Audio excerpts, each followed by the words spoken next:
kelas 8, kelas 81, 82, dan 83. Kita masuk kembali, kita bertemu pada minggu kedua, yaitu pertemuan yang keempat. Materi kita pada pagi ini masih menyangkut teks berita. Teks berita yaitu struktur berita, pola penulisan berita, dan jenis-jenis berita. Nah, 3 akan Ibu jelaskan pada pagi hari ini. Nah, kembali kita mengingat kembali unsur-unsur berita yang sudah kita pelajari pada video yang pertama. Unsur-unsur berita itu yaitu 5W tambah 1H.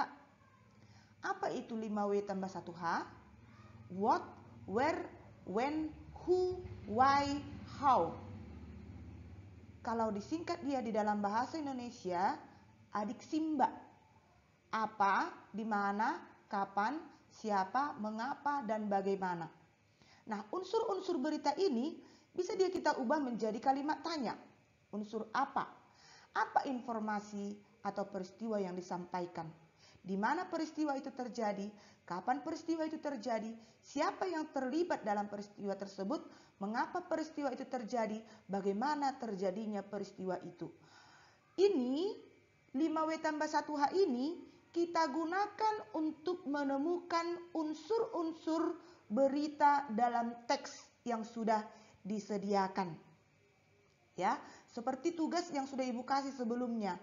Namun masih banyak juga yang belum paham. Berarti kamu tidak mendengarkan video yang pertama. Nah, Ibu harap kamu mendengarkan video yang ini ya, Nak ya, supaya paham. Ya. Kita lanjut lagi. Ini dia ada contoh. Contoh berita. Ini Ibu ambil satu contoh berita. Di mana topiknya ini tentang PPKM. Pemberlakuan pembatasan kerja masyarakat. Ini PPKM yang sedang hangat dibicarakan saat ini, ya. Dari teks berita ini bisa kita ambil unsur-unsur beritanya. Apa-apa saja rupanya unsur-unsur beritanya? Pakai pertanyaan 5W tambah 1H tadi ya, Nak. Nah, yang pertama, apa yang diinformasikan? Yang kedua, di mana pembatasan itu dilakukan? Yang ketiga, kapan informasi itu disampaikan? Yang keempat, siapa yang menyampaikan informasi itu? Yang kelima, mengapa informasi itu disampaikan? Dan yang terakhir, bagaimana pelaksanaan PPKM tersebut dilakukan? Nah, ini pertanyaan 5W tambah 1H ini tadi, ini alat untuk mencari inti berita yang ada pada teks tadi. Ya, ini pelajaran kita pada video pertama. Nah, kita lanjut. Materi kita tentang struktur teks berita. Struktur itu artinya bentuk. Ya, struktur itu artinya bentuk. Ini dia struktur teks berita. Kalau kita perhatikan struktur teks berita ini, dia berbentuk piramida terbalik, ya, atau segitiga terbalik. Ya, ini disebut piramida terbalik. Apa yang dimaksud dengan piramida terbalik di sini? Pada struktur teks berita yang berbentuk piramida terbalik ini maksudnya susunan informasi bagian awal merupakan bagian pokok. Dan semakin ke bawah berita itu semakin kurang pentingnya. Ya. Lihat ini, semakin ke bawah berita itu merupakan perincian-perincian yang sifatnya kurang penting. Nah, berdasarkan struktur piramida terbalik ini bisa kita pahami bahwa pada bagian atas itu adalah inti-inti berita. Disitulah dia terdapat inti berita. Mengapa dia disebut piramida terbalik? Ini dia. Informasi bagian awal merupakan bagian pokok. Dan semakin ke bawah, sifat beritanya semakin kurang pentingnya. Tetapi sangat mendukung bagian pokok tadi. Oke? Nah, sekarang kita bahas pada struktur berita. struktur berita paling atas judul. Ya, judul ini mewakili seluruh isi atau inti berita. Masuk kita ke terasnya. Teras berita ini bagian paling penting. Bagian awal yang berisi informasi terpenting. Di dalamnya ini terdapat jawaban dari pertanyaan 5W tambah 1H.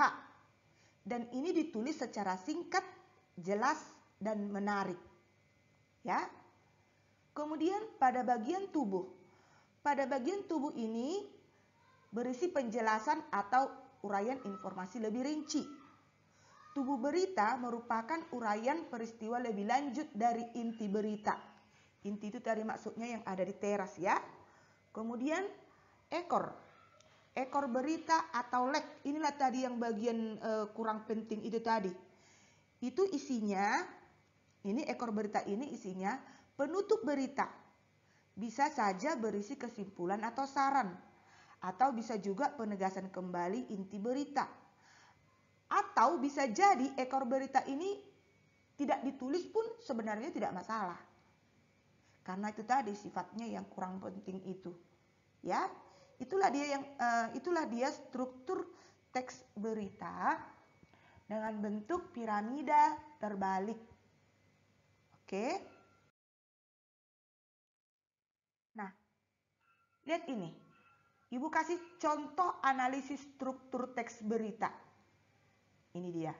Ini sudah ibu kelompokkan dia. Mana yang menjadi kepala atau lead berita, atau mana yang menjadi tubuh berita atau body, mana yang menjadi ekor berita atau leg. Ya, ini sudah ibu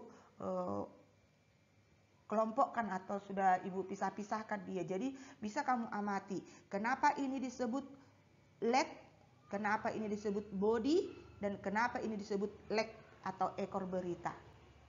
Ya, dibaca ya nak. Kemudian, siapa tahu ada pertanyaan. Ini bahkan pasti ada pertanyaan ini. Oh iya Bu, kalau menyusun teks berita itu, apakah harus sesuai urutannya dengan unsur 5W tambah 1H? Jawabannya tidak. Susunan berita tidak harus sesuai urutannya dengan 5W tambah 1H. Ini tergantung informasi apa yang ingin ditonjolkan. Ya, perhatikan penggalan berita di bawah ini. Ini ibu ambil sepenggal berita. Ya, atlet bulu tangkis Indonesia Anthony Sinisuka Ginting terpaksa harus terhenti menuju laga final bulu tangkis pada Olimpiade Tokyo. Ini 2021 ini ya. Nah, perhatikan ini kalimat pertamanya ini. Yang dibicarakan di sini kan tentang atlet bulu tangkis Indonesia. Berarti ini jawaban dari pertanyaan siapa? Kalau urutan 5W tambah 1H tadi kan yang pertama apa? Jadi sebuah berita tidak harus sesuai urutannya dengan 5W tambah 1H. Tergantung informasi apa yang ingin ditonjolkan. Nah, pertanyaan yang kedua, siapa tahu ada bertanya seperti ini. Bu, apa boleh salah satu unsur dari 5W tambah 1H ini dihilangkan? Nah, apabila terdapat dalam sebuah berita ada yang tidak lengkap dari unsur 5W tambah 1H ini, itu berarti beritanya menjadi kurang lengkap. Ya. Sebuah berita itu harus lengkap supaya orang yang membaca juga tidak salah memahami sebuah berita. Oke? Nah, sekarang kita masuk ke jenis-jenis berita. Jenis-jenis berita ini ada straight news, deep news, investigation news, interpretative news, opinion news.